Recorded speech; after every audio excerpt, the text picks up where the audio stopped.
Hello दोस्तों, welcome to my YouTube channel. दोस्तों, इस वीडियो में मैं आपको सिखाने वाला हूं इंग्लिश एकदम बेसिक से। तो ये हमारा इस सीरीज़ का दूसरा वीडियो है। पहला वीडियो अगर आपने नहीं देखा है तो उसका लिंक मैं डिस्क्रिप्शन बॉक्स में दे दूंगा, उसको आप ज़रूर देख लें। तो इस वीडियो में हम आपको बताने वाले हैं कि आप इंग्लिश कैसे बोल सकते हैं। ठीक है। तो इंग्लिश बोलने के लिए आपको सबसे पहले होना चाहिए, आपकी स्ट्रांग होनी चाहिए वोकैबुलरी, यानी कि आपकी शब्दावली बहुत मजबूत होनी चाहिए। जब आपको शब्द जैसे कोई व्यक्ति हिंदी बोल लेता है तो उसको शब्दों का ज्ञान है, बिना शब्द ज्ञान के आप हिंदी भी नहीं बोल पाएंगे। ठीक है।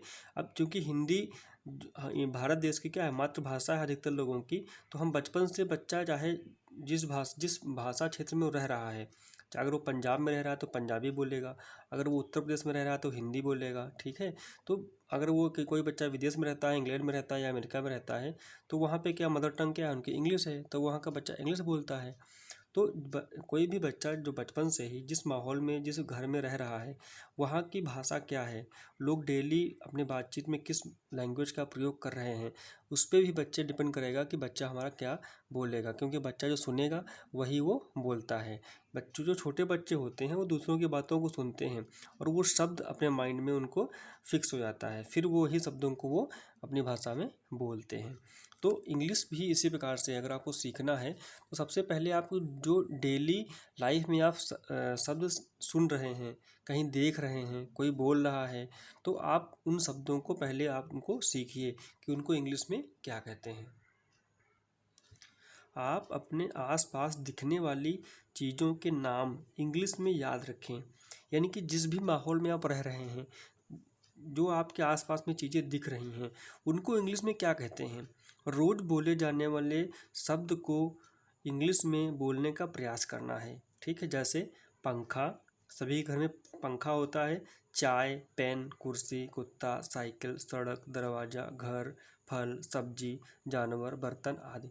इन सब चीज़ों को इंग्लिश में क्या कहते हैं। जैसे पंखा सभी लोग देखते हैं, लेकिन सभी लोग हिंदी में बोलते हैं पंखा, इंग्लिश में अगर किसी से पूछ लो, इसको इंग्लिश नहीं आती तो उसको नहीं पता है। जबकि बहुत सिंपल है, अगर आप कोई चीज़ देख रहे हैं तो पंखा को फ़ैन बोलेंगे। चाय सभी लोग पीते हैं, लेकिन इंग्लिश में बहुत लोगों को नहीं पता, वो टी कहते हैं। ठीक है। कुर्सी हिंदी में बोलते हैं, इंग्लिश में चेयर कहते हैं। साइकिल इंग्लिश में बाइसिकल कहते हैं। सड़क को रोड कहते हैं। ठीक है। फल को फ्रूट्स कहते हैं। सब्जी को वेजिटेबल कहते हैं। जानवर को एनिमल कहते हैं। तो इस प्रकार से आप डेली लाइफ में हिंदी के शब्द तो सुनते हैं, बोलते भी हैं, लेकिन अगर उन्हीं शब्दों को आप इंग्लिश में ध्यान से उनको पढ़ना चालू कर दें, जब भी कोई आप शब्द हिंदी का देखें कोई चीज़, तो उसको इंग्लिश में क्या कहते हैं उसको सर्च करें। सभी के हाथ में आजकल मोबाइल होता है, तुरंत गूगल पे सर्च करिए। जब आप डेली ऐसा करना चालू कर देंगे ना, तो आप देखेंगे आपकी 1-2 महीने के बाद आपके पास हज़ारों शब्द हो जाएंगे इंग्लिश के, जब आप उनको सीख जाएंगे। ठीक है। तो जब आप ऐसा करेंगे तो धीरे धीरे आपकी वोकैबुलरी यानी कि शब्दावली आपकी क्या हो जाएगी, स्ट्रांग हो जाएगी। जब आपकी शब्दावली स्ट्रांग होगी, वोकैबुलरी इंग्लिश की आपकी स्ट्रांग हो जाएगी, तो आप धीरे धीरे इंग्लिश बोलना भी स्टार्ट कर देंगे। क्योंकि जब हम बोलना चलते हैं ना, स्टार्ट करना चाहते हैं, तो हमारे माइंड में शब्द ही नहीं होते हैं कि इंग्लिश में इसको क्या कहते हैं, तो वहीं पर आप अटक जाते हैं। तो सबसे पहले आपको क्या करना है, आप डेली लाइफ में आज से ही स्टार्ट करिए इसको, कि जो भी आप आसपास में देख रहे हैं, कोई जो भी आप सब्जी खाते हैं, जो भी आप मार्केट से सामान लेके आते हैं, जो भी आपके घर में चीज़ें हैं, उनको इंग्लिश में क्या कहते हैं। ठीक है। आटा को इंग्लिश में क्या कहते हैं, दाल को इंग्लिश में क्या कहते हैं, चावल को इंग्लिश में क्या कहते हैं। ठीक है। इसी प्रकार से दूध को इंग्लिश में क्या कहते हैं। जो भी चीज़ आप अपनी डेली लाइफ में यूज कर रहे हैं, ठीक, साबुन को इंग्लिश में क्या कहते हैं, तेल को क्या कहते हैं। तो इस प्रकार के जो भी आप चीज़ें देख रहे हैं उनको इंग्लिश में क्या कहते हैं। जब आप इनको चाहें तो आप एक कॉपी बना लीजिए, उस पर आप डेली 5 से 10 शब्द नियम बना लीजिए कि 5 से 10 शब्द आप रोज़ सीखेंगे और उनको इंग्लिश में क्या कहते हैं, उनका इंग्लिश और हिंदी दोनों कॉपी पे नोट करेंगे। तो इस प्रकार से आपको 1-2 महीने के बाद आपके हज़ारों शब्द हो जाएंगे जो आपको याद हो जाएंगे। ठीक। तो आगे देखते हैं। तो दोस्तों, अगर आप चैनल पे नए हैं, वीडियो पहली बार देख रहे हैं, तो चैनल को सब्सक्राइब कर लें, पास में जो बेल आइकन है उसको भी प्रेस कर लें, ताकि मेरे आने वाली नई वीडियो आपको सबसे पहले मिल सके। तो अभी तो हमने बताया आपको वोकैबुलरी यानी कि शब्दावली कैसे आप अपनी मजबूत करेंगे, स्ट्रांग करेंगे। अब देखते हैं कि नाउन यानी कि संज्ञा, किसी स्थान, इंसान आदि के जो नाम होते हैं ना, उसे क्या कहते हैं, नाउन कहते हैं। जैसे राम, सीता, ताजमहल, किसी भी इंसान या आदमी या स्थान का नाम जो होता है उससे क्या कहेंगे, नाउन कहेंगे, संज्ञा कहते हैं।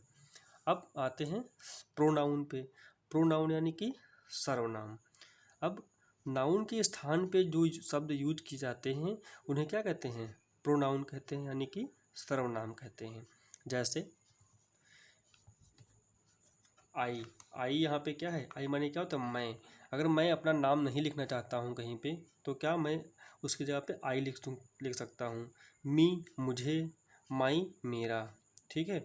जैसे आई लिव इन दिल्ली, या इसको अगर अपना नाम लिख के बोल, अगर किसी का नाम मोहन है तो Mohan live in Delhi, okay. अगर मोहन अपना नाम नहीं यूज करना चाहता है, अपने बारे में बताना भी चाहता है तो क्या बोलेगा, आई लिव इन दिल्ली। तो संज्ञा अगर कोई बोलेगा मोहन लिव इन दिल्ली तो कुछ लोग ये कंफ्यूज हो जाएंगे कि मोहन किसके बारे में बात, मोहन कौन है, खुद वो जो बोल रहा है वही है या किसी दूसरे व्यक्ति के बारे में बात की जा रही है। लेकिन अगर आप किसी से खुद बोलेंगे आई लिव इन दिल्ली, यानी कि सामने वाला व्यक्ति यही कहेगा कि ये व्यक्ति जो है खुद अपने बारे में बता रहा है कि वो कहाँ रहता है। तो कहीं कहीं हमको संज्ञा के स्थान पे जो सर्वनाम यूज करना हमारी मजबूरी होता है, इसलिए सर्वनाम का प्रयोग इंग्लिश में किया जाता है। जैसे यू माने आप, तुम, तुम्हारा, तुम्हारी, योर्स, ओके।